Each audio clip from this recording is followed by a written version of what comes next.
Wplabobi Wplabobi. Tro.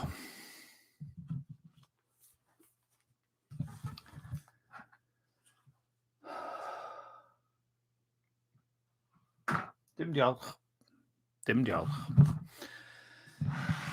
Rydyn ni'n mynd I droi at y geiriadur, hen eiriadur fy mam.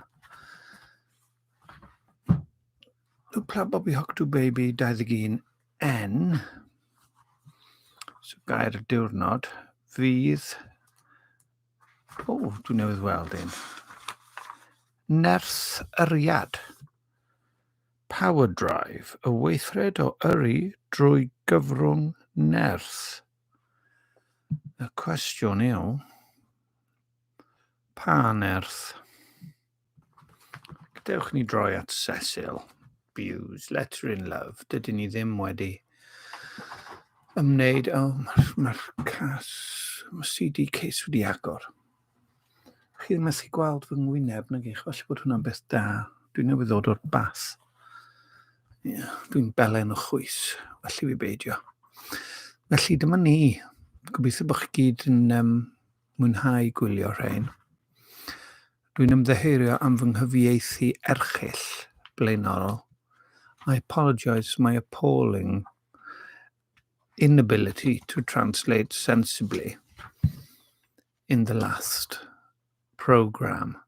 Nid rhaglen yw e. Dydw I ddim yn eich rhaglenni chi, bobl.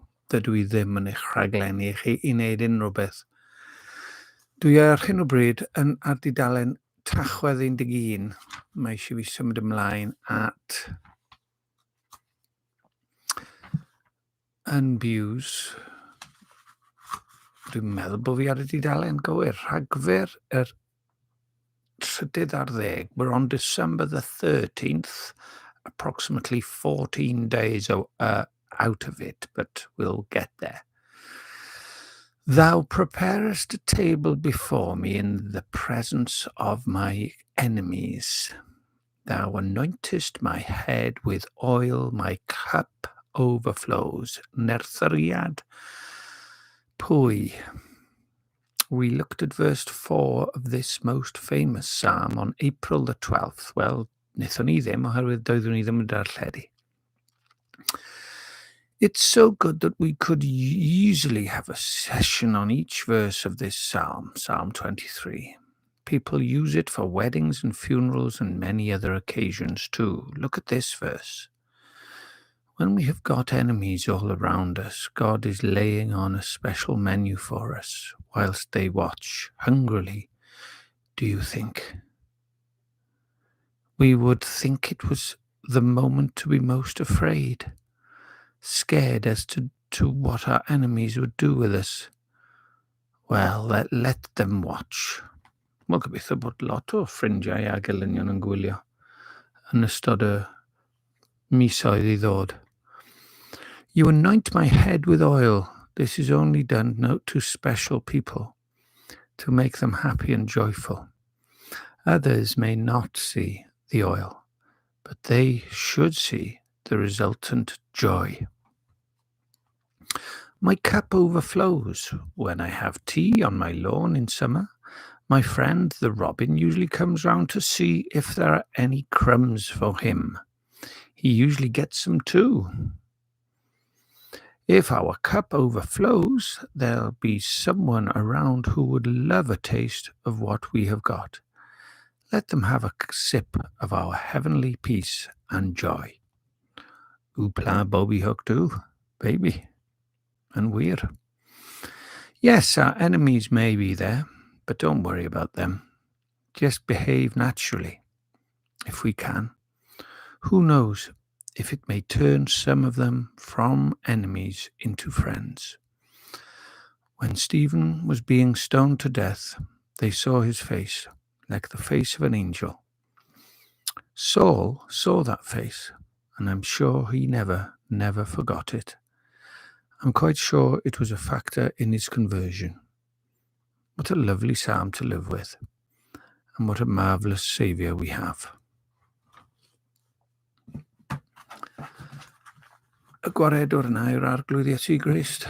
Dwi'n newydd wylio fideo gan RSE. Roeddwn i'n cael bath ar y pryd. Nes i fwynhau'r dechrau, wedyn nes i feddwl, hang on, ydy'r pethau negyddol mae yn sôn amdano fo gyda'r bachan arall yma yn cyflwyno anwirieddau dydw i ddim eisiau cael fy nghyflyru ganddyn nhw. So benderfynais i ddiffodd ar ôl rhyw 20 munud. Ond oedd yn awyddus iawn i sôn am Iesu Grist, yr Arglwydd Iesu Grist, fel rhywun sydd yn rhoi gorffwys i ni. Pawb sydd yn llwythog ac yn flinedig, mae'r Arglwydd Iesu Grist yna i ni, yn dweud, dewch ata fi, pawb sydd yn flinderog ac yn llwythog. Salm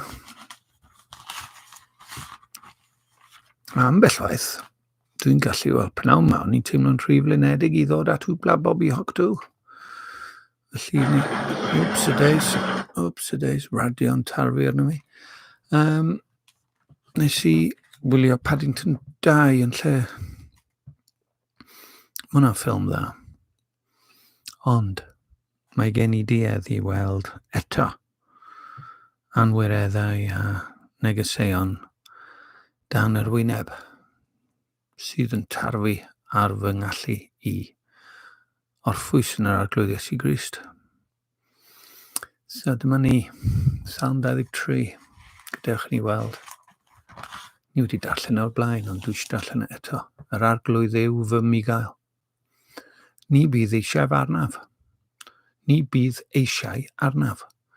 Gna i mi orwedd mewn porfeidd breision, a thywys fi ger llaw dyfroedd tawel, ac mae ef yn fy adfywio. Fe mharwain ar hyd llwybrau cyfiawnder mwyn ei enw. I mi gerdded drwy ddyffryn tywyll di, nid ofnaf unrhyw niwed. Oherwydd rwy ti gyda mi, a thwialen a ffon yn fy nghysuro. Yr wyt yn arlwyo bwrdd o'n blaen, yngwydd fy ngelynion. Yr wyt yn eneinio fy mhen ag olew, y mae fy nghwpan yn llawn. Yn sicr bydd daioni a thrigaredd yn fy nilyn, bob dydd o'n bywyd, a byddaf yn byw yn hir arglwydd weddill fy nyddiau. So, gan bod e'n hwyr yn y nos, mae Mrs P a dydy hi ddim eisiau clwb nos adeg yma ar noson. Pryn bod hi eisiau clwb nos o gwbl. Just fyddai'n rhannu casetiau yn y dyfodol. Llawer o gasetiau newydd. Dwi wedi cael nhw o. Maen nhw'n bach llychlyd. A dwi'n methu anadlu. Roswch. Oedd y caset bach na'n llychlyd iawn. Oh, dies. Right. Anadlu.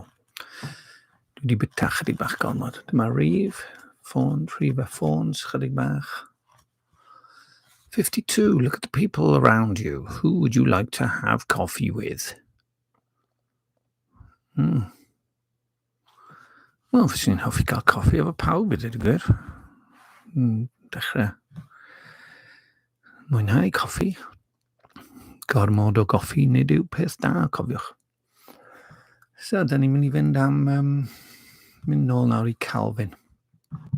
A dwi ddim yn mynd i gyfieithu'r Saesneg, ond i bai bod e'n taro fi'n angenreidiol i wneud.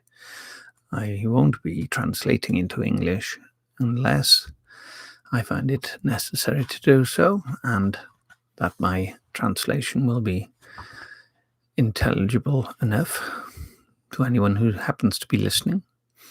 Hello, Sean Dworkin. Maybe you're listening. Maybe someone else who has heard Welsh being spoken and wants to learn is listening.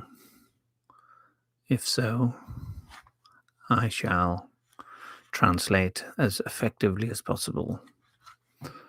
But don't count your chickens. Right. Gorffennon ni ar y gair llirginio, sef estr y gair yna, oedd... O, boes bach, dwi wedi anghofio.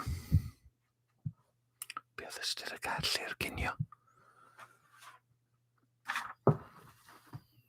To weaken. Dwi'n mynd i orfod edrych eto.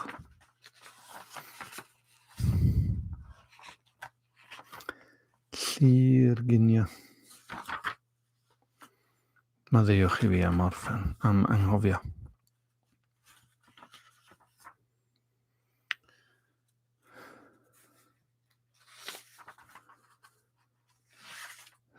Llwys, llwysog, llwyty, dark grey, money,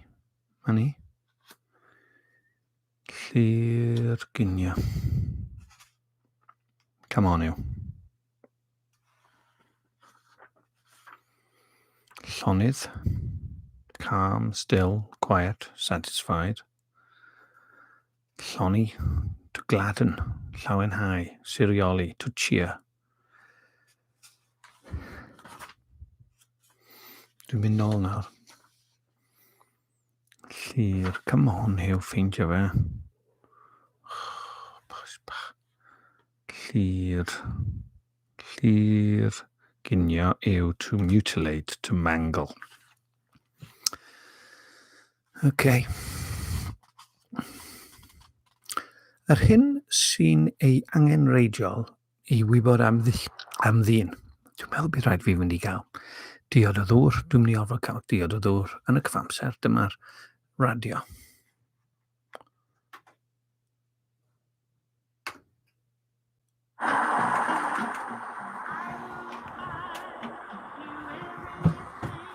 Medium wave.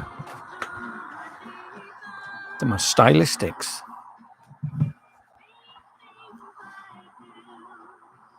Cause I'm stone in love with you. Record fy chwaer. So if you're going to be able to do it to anyone, Dubravka's not that comfortable on the ball. Pale dried. If there's ever a team you're going to think, right, okay, we can actually get a little bit of joy out of that. They didn't look at any point as if they could. That's how far Manchester United are away from playing that system well. And you can tell, Gigi, that what tells you what sort of performance it was from Manchester United without necessarily seeing the game is that the fact the first Manchester United player out to do the interviews down to our left on the pitch side is Harry Maguire. And that's very often the case when they've not played very well. Yeah, you see that with teams, don't you? The captain is sent out to speak to the journalists because everyone else is saying, I'm not going out there. Now, Carl, I must ask you, as a football journalist covering the Premier League, do you like or loathe the January transfer window? Yeah, it's a unique challenge for coverage, especially now in what we've now had, the better part of 1.5 seasons of COVID-affected finances. So there's a lot of smoke and not nearly enough fire, or not nearly enough reason to call the fire brigade, shall we say. Do you think it'll be bigger this year, though? I really get a feeling that Newcastle have no choice. They must add. So they'll be out there and they'll have to play over the odds. So they're going to be in the market. Everton have somehow got to be in the market, even though finances are very, very tight for them as well. West Ham, Manchester United, let's be fair. Glywes i rhyw ffôn-in prawn yma ar radio yn gyflym. Oedd yn sôn bod gyn chwaraewr Everton, ganol cae, rhyw foi o gyfandir Africa. Gwero, gwie, swnio fel caws. Oedd y dyn yma, aelod o'r cyhoedd, 51 mlwydd oed.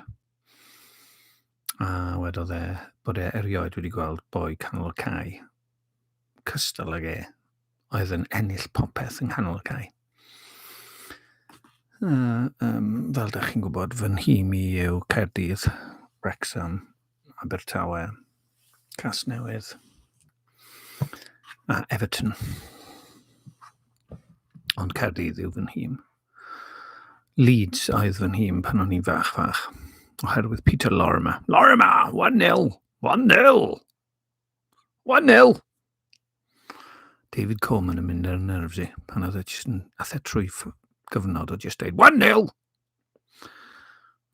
1-0, 1-0, 1-0, 1-0.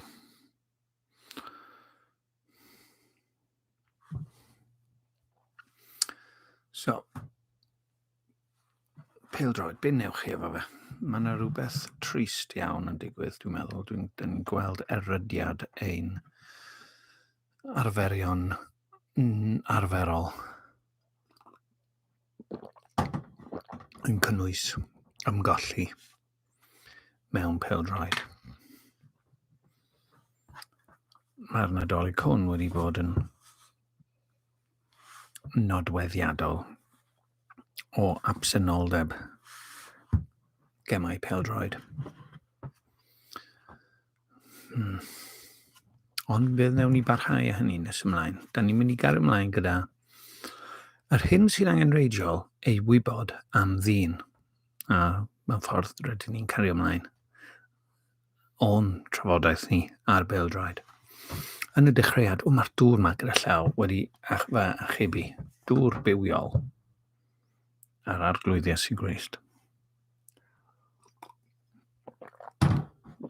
Fe yw y dŵr bywiol.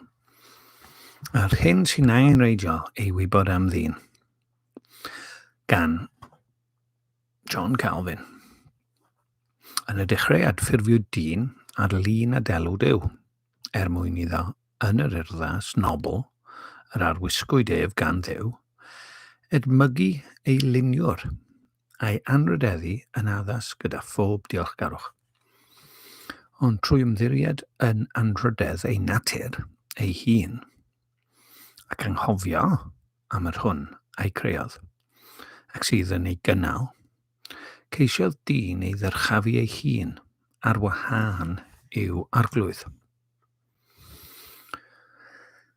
Rhaid felly, oedd ei ddinoethi o'r rhoddion yr oedd ef wedi ymfelchio mor ynfyd ynddynt, fel y gallai yn ei dlodi llwm ddod i adnabod y Duw hwn, a oedd wedi ei anrydeddu a rhoddion mor hael, a'r hwn oedd yntau wedi meiddio i gysau.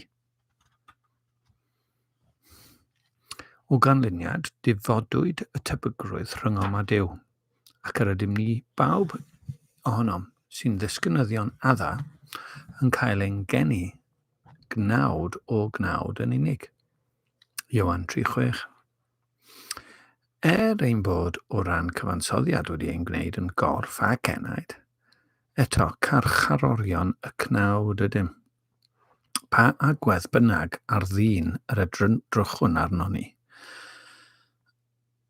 Pa agwedd bynnag ar ddyn yr edrychwn arno, ni welir unrhyw beth ond amhurdeb, aflendid, a'r hyn sy'n ffieddra yng ngolwg Duw. Y mae deall dyn a gymylwyd ac arwydwyd mewn cyfeiliorni diben draw yn wrthwynebus i ddoethineb Duw. Y mae'r ewyllys yn ddrwg ac yn llawn o fwriadau llygredig, yn cysau cyfiawnder Duw yn fwy na dim. Y mae ei holl nerth corfforol yn analluog i gyflawni unrhyw weithredoedd da ac yn tueddu'n wyllt tuag at drygioni. Mae'n hawdd yn dydyn ni i bobs fan hyn nawr i ddweud, ond dwi'n berson da. Dwi'n cofio osh yn dweud, dad, dwi'n berson da. Yn yr ystafell tu ôl i fi. Yn ei ddagre, dwi'n berson da. Ond crafwch i'r wyneb.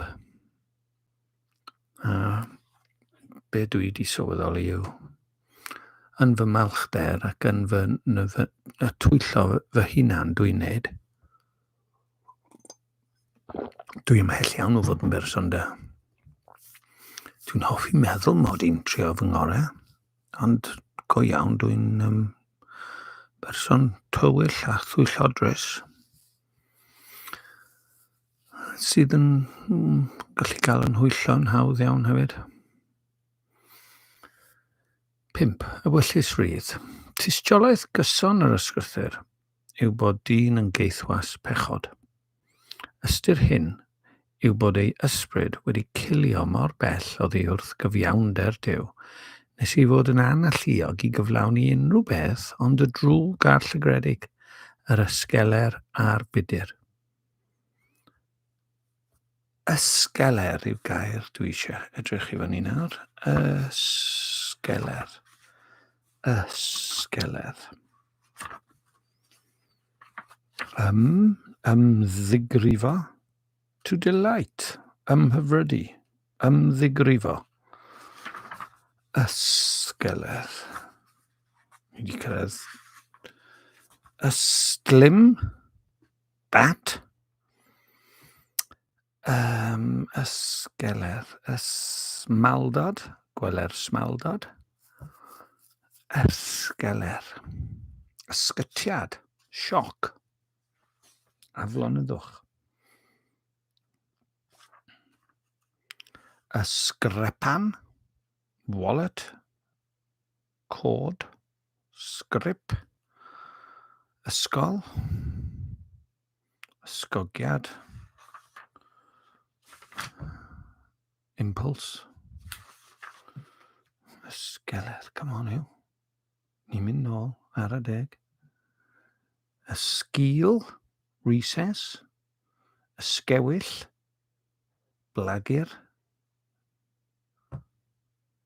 O'n i'n meddwl mai sprouts oedd ysgewyll.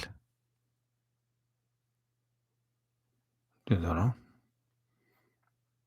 Ysgeler. Anfad, erchyll, echryslon, echrydus, gwaradwyddus, gwarthus, atrocious. Atrocities. Oh dear. Okay.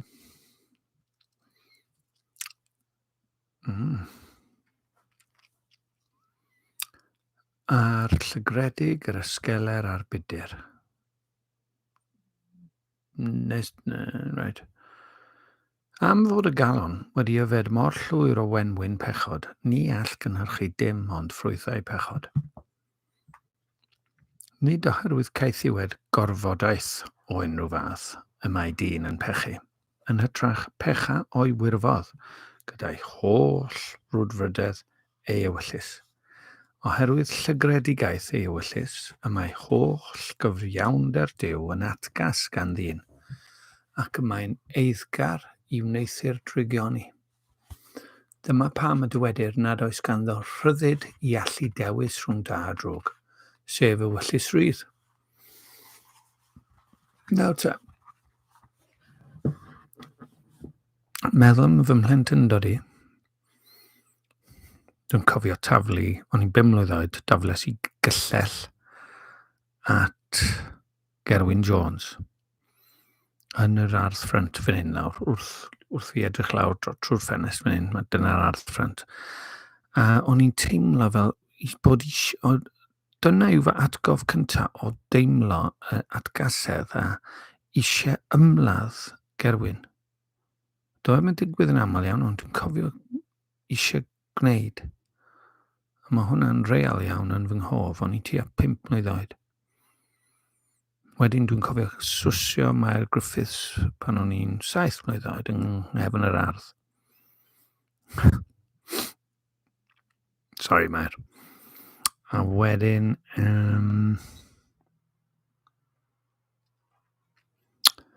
byse fy mam, Erles,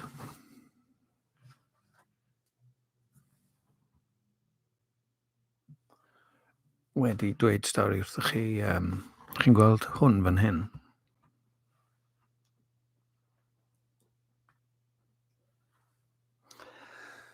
Wel, mae'r patch moel cynyddol sydd fyna yn gofnod o'r ffaith i fi gael fy nhynnu allan o'r nant gan fy nhad wrth iddo fy rwystro i rhag boddi yn y nant.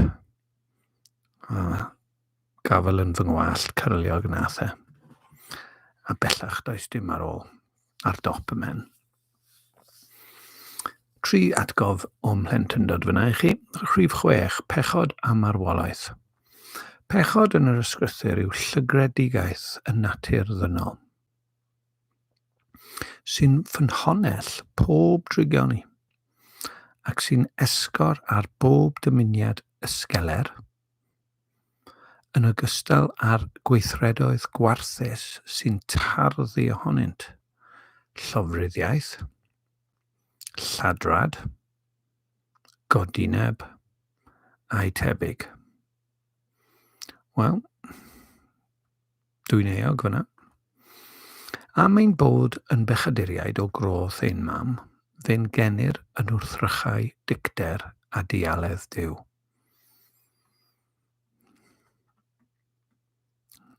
Wedi tyfu'n oedolion pentyrwn ar ein pennau, farn drymach ein Duw.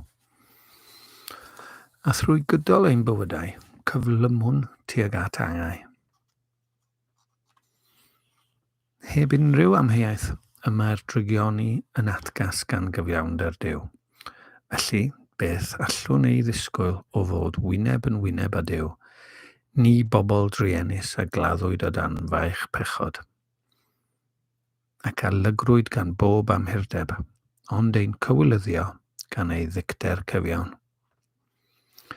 Rhaid gwybod y gwirionedd hwn amdano ein hunain, ei fod yn peri ein llorio gan ofn a'n malurio gan anobaith. Wedi'n dinoethi o'n hunan gyfiawnder a'n hudo oddi wrth ymddiried yn ein cryfder ein hunain, heb obaith am feddiannu bywyd, a deall maent ein tlodi, a'n trallod, a'n cywilydd, y dysgwn felly ymddarstwng o flaen yr arglwydd.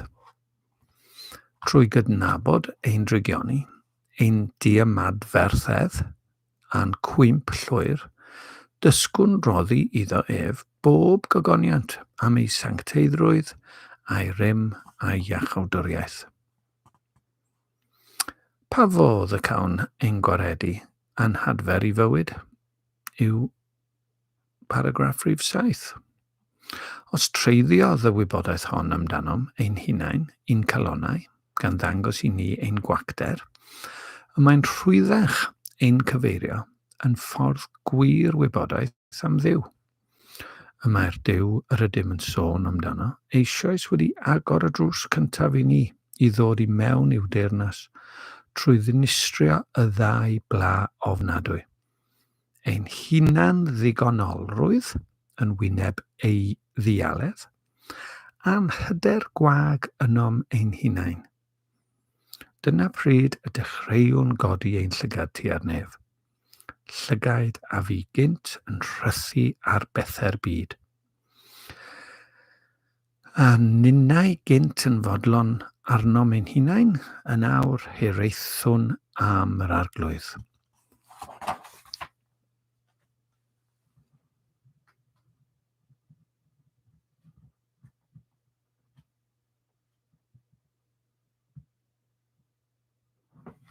Dyna lun fy nhad a ddanfonodd fi i Bethany Baptist Church pan o'n i'n grwt bach, a gariwys i mlaen i fynd na pan o'n i'n nes o'n i'n tua 15. Nes i'r Boys Brigade, I spoke English, I prayed the Vesper, went down on one knee, sang God Save the Queen a couple of times, went to a Bethany Baptist Church in the Boys Brigade, and we went to London every summer. I made loads of non-Welsh speaking friends, played football against boys from Fairwater, learned to kick the ball with my right foot and my left foot, and heard about Jesus Christ. And always thought I was okay with Jesus Christ.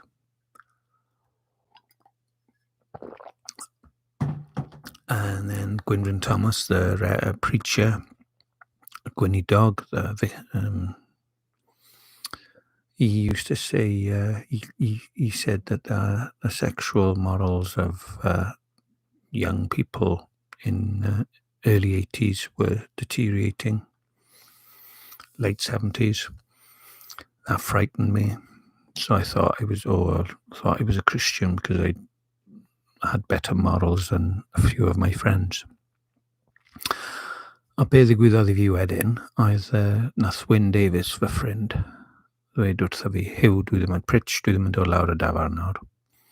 O'n i wedi bod lawr y dafarn gyda ffrindiau eraill. Down the butcher's arms unrhyw bain I like. A wedodd e, dwi ddim yn mynd I ddod nawr. O, pam? O, dwi eisiau bod yn Gristio'n meddwl. So, noson ni, oedd e'n noson o haf. Mae'n rhaid bod fi'n 15, 16 ar fi'n neud lefel o, dwi'n meddwl. Oedd, nes I edrych fyny at y ser a dweud, Duw, os wyt ti yna? Newidio fi, please. Dwi eisiau bod yn Gristio'n hefyd. A redes I adre, o'n i'n meddwl bod gwynt yn neud I fi deimlo'n goose pimples I gyd. Ond yr wythnos wedyn, o'n I lawr yn y dafarn yn yfed Hancock's Brew ac yn smygu cigarettes wrth fy modd. Ond ddath Wyn ddim lawr, a o'n i'n ffrindio fo Wyn wedyn am y 2 blynedd nesaf. Oedd Wyn arfer chwarae full-back ar y chwith I Llanhari Zodiacs. Ni yw y boys pêl-droed, Llanhari Zodiacs. Ni yw y boys pêl-droed, I'll kick you in the necks. Ni yw y boys pêl-droed, Sana streipiog smart. Sana streipiog smart. Zodiacs. All right! Dylanwad Van Halen ar y gan yna, dwi'n meddwl. Ond, mae oedd Wyn yn y coleg dy fi yn Aberystwyth wedyn. Wyn yn ffrind annwyl iawn ni, efo chwarae drums gyda Wyn ar y soffa pan o'n I 9 mlwydd oed. A wedyn chwaraeais I Genesis Seconds Out I Wyn a drymio i'r ochr 4 lle mae Phil a Chester yn cael drum solos cyn mynd mewn I Los Endos. A y peth mwyaf gwefreiddiol o ti'n gallu gobeithio I glywed pan o ti'n 11, 12. Amazing. A wedyn yr wythnos wedyn, dath Wyn a album The Muppet Show nôl lawr. A wrth gwrs yn y Muppet Show roedd Animal yn drymio yn daeth. So oedd e'n role model gwych I ni hefyd. So Phil Collins, Animal a fi a Wyn. Ond mae Wyn dal yn ffrind mynwesol bod fi heb siarad efo fe ers 2 flynedd. Dwi'n hoffi meddwl amdano fe fel rhywun allai droi ato fe.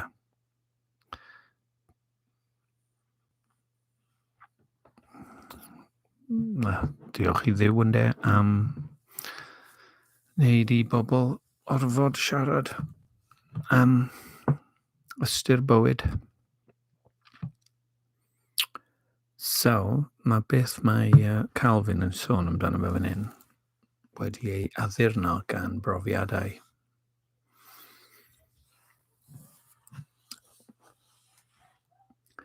Yn ogystal, i'n drigioni heiddi rhywbeth cwbl wahanol, y mae'r tad trigarog o'i ddaioni anhygoel ac o wirfodd ei ewyllus yn dewis datguddiau hun I ni sydd mewn ofn a dychryn. A thrwy gyfryngau y mae ef yn gwybod y gallent ein cynorthwyo yn ein gwendid. Y mae'n galw arno mi ddychwelyd o ffordd cyfeilior ni. I'r ffordd gyfiawn, o farwolaeth I fywyd, o ddistryw I iachawdwriaeth, o frenhiniaeth y diafol yw deyrnas ei hun. Chi'n clywed yn gobeithio bod chi? Dewisodd yr arglwydd adfer ei etifeddion I fywyd tragwyddol trwy ordeinio. Yn gyntaf oll, y caint ei dwysbigo yn ei cydwybod a'i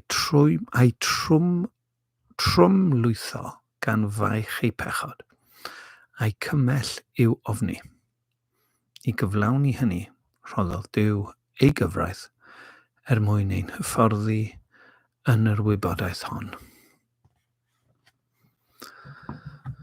So, chi wedi clywed am y 10 gorchymyn yn do? Ni nawr yn mynd at benod 2.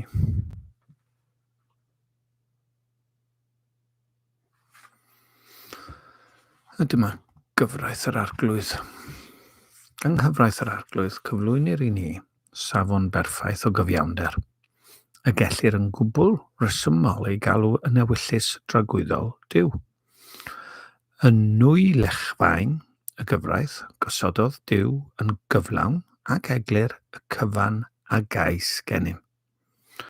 Ar y llechfain gyntaf, gosododd ar ein cyfer mewn ychydig o orchmynion yr hyn sy'n ofynnol i wasanaethu ei fawredd, a'r hyn sy'n rhyngu ei fodd. Ar yr ail, dywedodd wrthym beth yw dyletswydd cariad tuag at ein cymydog. Gadewch ni felly wrando ar y gyfraith, mwyn i ni wedyn ddistyllu'r athrawiaeth ohoni, a hefyd ddeall pa ffrwythau y dylem eu casglu ohoni. Y 10 gorchymyn. Y llechfain gyntaf, y gorchymyn cyntaf, Exodus 20. Myfi yw yr arglwydd dy Dduw. Yr hwn a ddig di allan o wlad yr Aifft, o di y caethiwed. Na fydded i ti ddiwiau eraill ger fy mroni. Mae'r rhan gyntaf y gorchymyn hwn, fel pe bai yn rhagymadrodd i'r holl gyfraith. Oherwydd pan gyhoeddodd Duw ei hun yn arglwydd ein Duw, y mae'n datgan mai ef yw'r hwn sydd yn meddu'r hawl i orchymyn, a'r hwn mae efuddod yw orchymyn yn ddyledus. Fel y dywedodd trwy enau ei broffwyd, os wyf yn dad, pa le mae fy nghariad sy'n ddyledus i mi? Os wyf fi arglwydd, pa le mae fy ofn sy'n ddyledus i mi? Malachi 1:6. Yr un modd, y mae'n ein hatgoffa o'i fendithion, sy'n ein hargyhoeddi o'n haniolchgarwch, os anifyddhawn i'w lais. Oherwydd y mae'r daioni hwn, a waredodd yr Iddewon, o gaethiwed yr Aifft, yn parhau i waredu ei holl weision o garchar eiffdaidd, parhaus credinwyr, sef o afael grym pechod. Ystyr y gwaharddiad ar addoli diwiau eraill yw na ddylem briodoli i unrhyw fod arall yr hyn sy'n briodol i Dduw yn unig. Ychwanegodd ger fy mroni am ei fod yn dymuno cael ei gydnabod yn Dduw, nid yn unig trwy gyffes allanol, ond ymhirteb gwirionedd yn nyfnder y galon.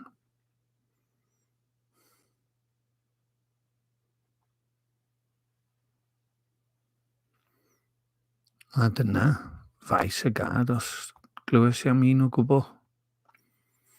Yn awr mae'r pethau canlynol yn briodol i Dduw yn unig, ac ni ellir ei trosglwyddo i arall, heb ei lladrata oddi arno. Mae ef yn unig y dylem ei addoli. Mae arno ef y dylem ddibynnu gyda'n holl ymddiriadaeth a'n holl obaith. Mae oddi wrtho ef y daw popeth da a sanctaidd, ac mae ef y dylem ei foliannu am bob daioni a sancteiddrwydd. Yr ail orchymyn. Na i ti ddelw gerfiedig. Na llun dim ar y sydd yn y nefoedd uchod, nac ar y sydd yn y ddaear isod, nac ar y sydd yn y dwfwr tan y ddaear. Nac ymgryma iddynt, ac na wasanaetha hwynt.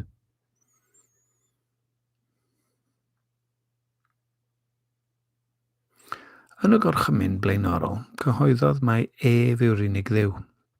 Yn awr mae'n datgan pwy ydyw, a pha fodd dylid ei wasanaethu a'i anrhydeddu. Y mae'n gwahardd i ni lunio unrhyw ddelw ohono, am y rheswm a ddywed wrthym yn Deuteronomium 4, 15-19, ac Eseia 40, 18-26, sef, nad oes unrhyw debygrwydd rhwng yr ysbryd a'r corff. Ymhellach y mae'n ein gwahardd rhag addoli unrhyw ddelw.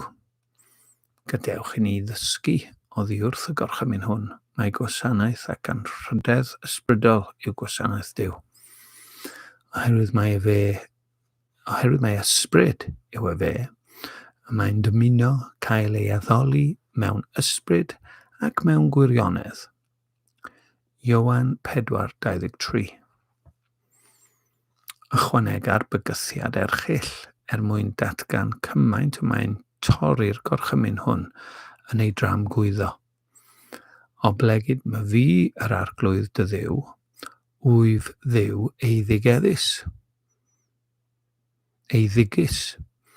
yn ymweld ag anwiredd y tadau ar y plant, hyd y drydedd a'r bedwaredd genhedlaeth, o rhai am casant, ac yn gwneithio'r trigaredd i filoedd o rhai am carant ac a gadwant fy ngorchymyn.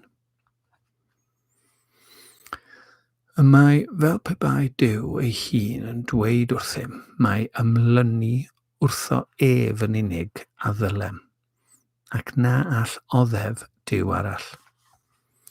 Bydd nam ddiffyn ei anrhydedd a'i ogoniant yn wyneb y rhai sy'n mynnu ei drosglwyddo i ddelwau neu rhywbeth arall.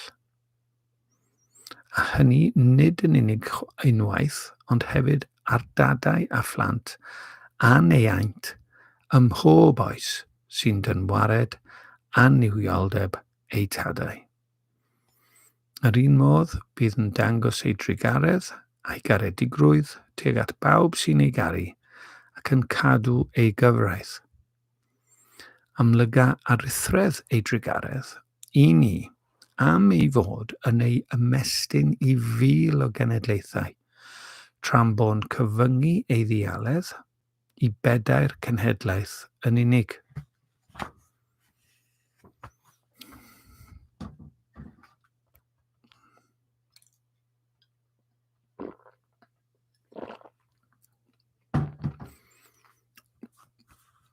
Dwi'n mwynhau darllen hwn. Mae e'n dal yn fy nychryn, mymryn, i feddwl pa mor hawdd yw e i ddiystyru'r pethau yma. Y trydydd gorchymyn. Na chymer enw yr arglwydd dy Dduw yn ofer.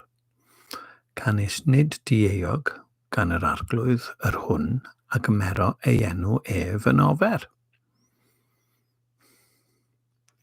Yma mae'n gwahardd cam ddefnyddio ei enw sanctaidd a chysegredig, mewn llwon gwag neu gelwyddog. Nid mwyn ein chwant a'n pleser ni y dylid defnyddio llwon, ond mwyn cynnal mawredd a gogoniant yr arglwydd, neu gadarnhau rhywbeth sydd wedi ei fwriadu'n haddysgu. Y mae'n gwahardd yn gyfan gwbl i ni ddifwyno ei enw sanctaidd a chysegredig. Yn hytrach, rhaid ni ddefnyddio ei enw gyda phob parch ac anrhydedd yn unol â'i sancteiddrwydd. Gan fod y rhan fwyaf yn defnyddio ei enw mewn gweddi, rhaid deall pa fath o ddefnydd sy'n briodol iddo. Yn olaf, mae'n cyhoeddi cosb ar y rhai sy'n difwyno sancteiddrwydd ei enw trwy ei gamddefnyddio a thrwy gablu. Nid oes dianc rhag ei ddialedd.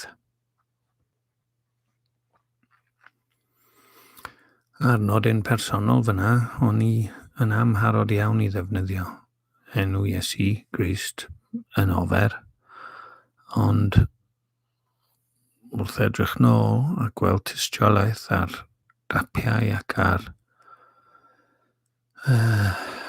tapiau fideo, roedd fy iaith i yn cael ei nodweddu gan ebychiadau yn defnyddio enw Duw yn ofer yn aml iawn. So, pan ges i fy achub, daeth hwn yn amlwg iawn i fi. Na i egluro sut ges i fy achub yn rhywbryd eto. Ewn ni at pedwerydd gorchymyn ar 5, a wedyn newn ni orffwys, dwi'n meddwl. Neu falle dylen ni wneud y 10 gorchymyn, a newn ni'r 10 gyda'i gilydd. Y pedwerydd gorchymyn. Cofia y dydd Saboth yw sancteiddio ef. 6 diwrnod y gweithio ac y gwneud y holl waith. Ond y 7fed dydd yw Saboth yr arglwydd dy Dduw. Na ynddo ddim gwaith. Tydi nath fab, nath ferch, nath wasanaethwr, nath wasanaeth ferch, nath anifael, nath ddiethyr ddyn a fydda o fewn dy berth. Oherwydd mewn 6 diwrnod y gwnaeth yr arglwydd y nefoedd ar ddear, y môr a'r hyn oll sydd ynddynt, ac a orffwysodd ar y 7fed dydd. Am hynny y bendithiodd yr arglwydd y dydd Saboth ac a'i sancteiddiodd ef. Yr oedd 3 reswm am y gorchymyn hwn. Yn gyntaf, trwy orffwys ar y 7fed dydd, yr oedd Duw yn dymuno i bobl Israel gael darlun neu ddelwedd o'r hyn yw gorffwys ysbrydol. Trwy ymatal o'i llafur ei hunain, gallai credinwyr ganiatáu i Dduw weithio ei waith ei hun ynddynt. Yn ail, dymunodd sylfaeni 1 diwrnod y gallai credinwyr ymgynnull i glywed ei gyfraith a'i addoli ef. Yn drydydd, ewyllysiodd Duw i weision ac i rai o dan awdurdod eraill gael cyfle i ymlacio o'i llafur. Mai canlyniad yw hyn yn ytrach na phrif reswm. Yn nyfodiad Crist, daeth y rheswm cyntaf i ben, oherwydd ef yw'r presenoldeb sy'n peri i bob darlun neu ddelwedd ddiflannu. Ef yw'r dirwedd sy'n gwneud pob cysgod yn ofer. Fel y dywed Paul yn Colosiaid 2:17, cysgod yw'r Saboth o sylwedd sydd eto i ddod. Mewn man arall, mae'n datgan yr un gwirionedd trwy bwysleisio ein bod yn cael ein claddu gyda Christ, mwyn i ni, trwy ei farwolaeth, farw i lygredigaeth ein cnawd. Rhufeiniaid 6:6-7. Ni ddigwydd hynny mewn diwrnod, ond trwy gydol ein haes, nes yn feirwon i ni ein hunain, a cawn ein llenwi gan fywyd Duw. Am hynny, nid yw Cristnogion yn cadw dyddiau a gwyliau ofergoelus. Nawr te, mae Hebrew Roots yn boblogaidd yn y 2-3 blynedd diwetha, maen nhw'n awyddus i wneud hynny, ond mae yna bobl eraill sydd yn gwrthod Hebrew Roots nawr. Mae'n tueddu i ddad wneud yr efengil. Os ych chi'n cymryd yw lawn ystyriaeth neu arwyddocad, cyflawnodd Crist y gyfraith wedi'r cyfan. Newn ni drafod hwnna falle yn dyfodol. Nid cysgodion, fodd bynnag, yw'r 2 reswm arall, ond maent yn ddilys ym mhob oes. I'r Saboth gael ei ddiddymu, ar ydym yn parhau i gyfarfod ar ddyddiau arbennig i glywed gair Duw. Torri'r bar ar swper ac offrymu gweddiau cyhoeddus. Gan nad yw ein gwendid corfforol yn caniatáu ni gyfarfod bob dydd, rhoddwyd diwrnod arall i ni yn lle Saboth yr Iddew, a oedd yn ddyfais dda i ddiogelu rhag ofergoeliaeth, mwyn cadw trefn a heddwch yn yr eglwys. Yn ogystal, mae'n rhaid i weision a gweithwyr gael gorffwys oddi wrth ei llafur. Rhoddwyd y gwirionedd i'r Iddewon, mewn delweddau a darluniau, ond fe ddatguddiwyd i ni yn uniongyrchol mwyn yn gyntaf i ni fyfyrio ar orffwysfa'r saboth yn rhydd o bob llafur ac i Dduw weithio ynom trwy ei ysbryd. Yn ail, i ni gynnal trefn yn yr eglwys mwyn gwrando ar air Duw a derbyn y sacramentau a gweddio yn gyhoeddus. Yn drydydd, i ni ymatal rhag gorthrymu ein gweision yn anynol gyda gwaith. Reit, ni wedi bod wrthi ers 51 munud. Dwi'n mynd i ddychwelyd at hwn yn y dyfodol. Gewn ni yr ail lechfaen mewn rhaglen arall.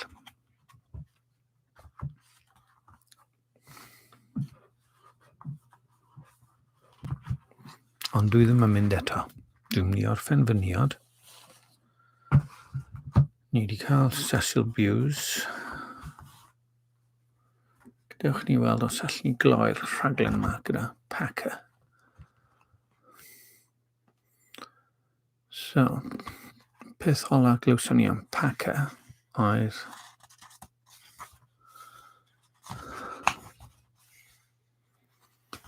he who has died is freed from sin.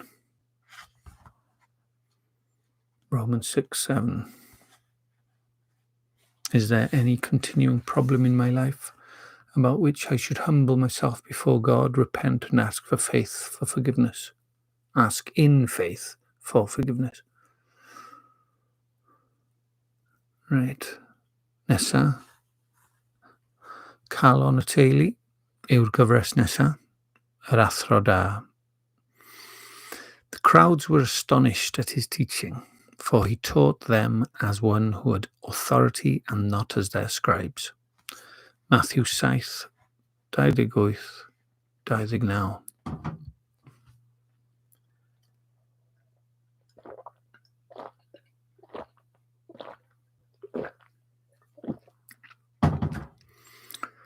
Jesus' teaching in Matthew chapter 6 to 7 is in the form of a sermon rather than a lecture.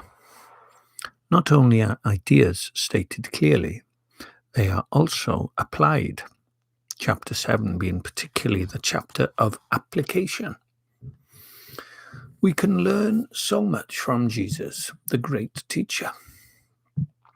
Sometimes he made statements which had air all around them, so to speak. Statements he did not explicitly link with what went before or followed afterwards. Statements which on first hearing seemed unconnected or enigmatic. This was because he wanted his hearers to think about what he was saying, to stretch for the truth, to work out the deep level connections for themselves. He knew that the mental effort involved would be good for them.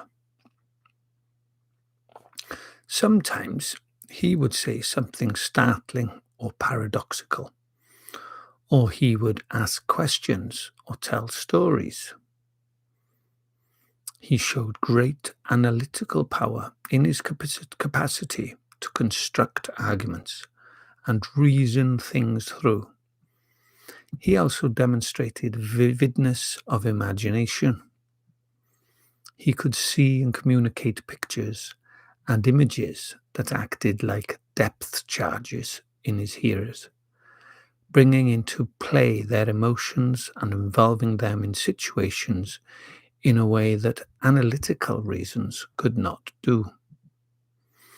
Jesus was outstanding in both these aspects of effective communication. He was in truth 100% analytical and 100% imaginative all the time. Thus, he had any number of ways of making people listen and think. Those of us who aim to be good communicators of Christianity could have no better model than Christ himself. How do I rate as a Christian communicator? What can I do about any areas of weakness? Wel, beth allai wneud yw peidio diystyrru ac anwybyddu ac esgeiluso gair Duw a llyfrau fel Ffydd un dydd gan John Calvin a Eros Wyn Jones.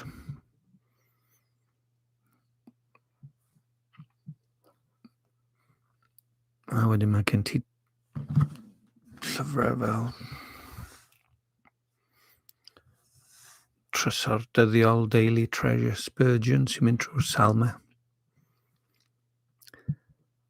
Hynny yw, be ni wedi darllen heno yw yr angen i bob Cristion i ymddiried yn llwyr bob dydd yn yr arglwydd Iesu Grist. Tasa fe ddim yn hanner awr wedi 10 nawr, fyswn ni'n gallu gestyn y gitar a strymio a chanu mewn llais ansoniarus, cras, amrod. Ond fyswn ni dal yn canu i Iesu ac i Dduw. Fyswn ni'n caru Duw a caru fy nghymydog. Falle bod y cymydog yna yn dweud hyw bydd dawel, mae'n hanner awr wedi 10. Ond fyswn ni dal yn ystyried gwneud petai nhw'n dymuno. Ond fel i ni wedi sylweddoli heno, mae cerddediad ysbrydol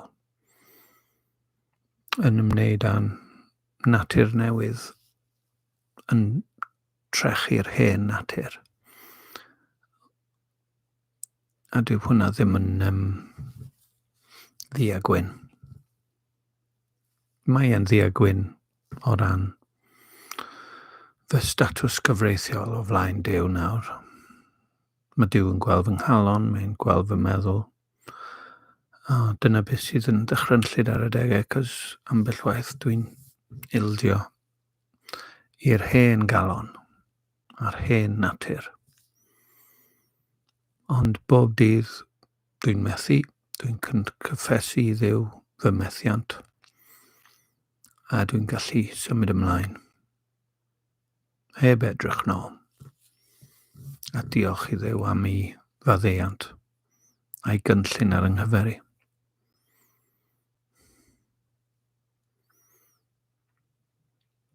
Lord, teach us to be good communicators, whether we have the opportunity to preach or teach, or simply to chat with others.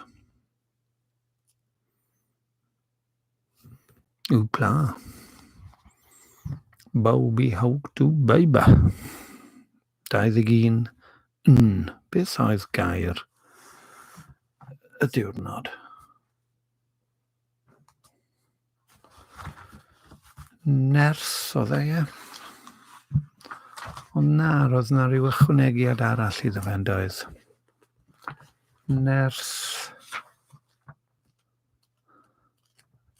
Nersyriad oedd e? Gan i weld nawr, gan i gyfnerthu, atgoffa ein gilydd.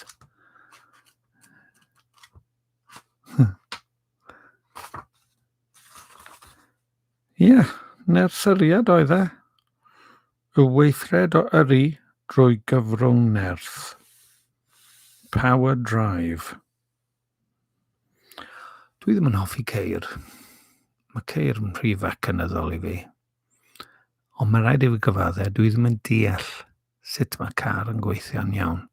A dwi'n edmygu pobl sydd efallai yn mor wybodus, maen nhw'n mynd yn obsessed gyda cheir. Maen nhw'n byw ac yn anadlu ceir trwy'r amser. Ges i brofiad yn ddiweddar o weld wyneb person ifanc yn goleuo. Dechreuodd, oedd e'n teimlo mor ddiflas cyn iddo fe weld Lamborghini a Ferrari yma o'i flaen e. A oedd e wir wedi awchu i weld y ceir newydd yma. Oedd amgylchiadau yn erbyn y fath brofiad, ond o'r diwedd gafodd e'r cyfle i weld nhw, ac fe oleodd ei lygad. I holl wyneb e, oedd e wrth i fodd.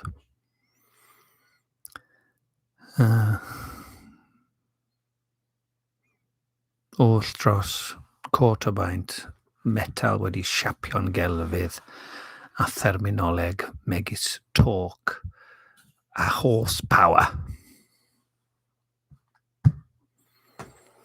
Yn y diwedd, mae'r ceir na yn mynd i rydu yn dydyn nhw.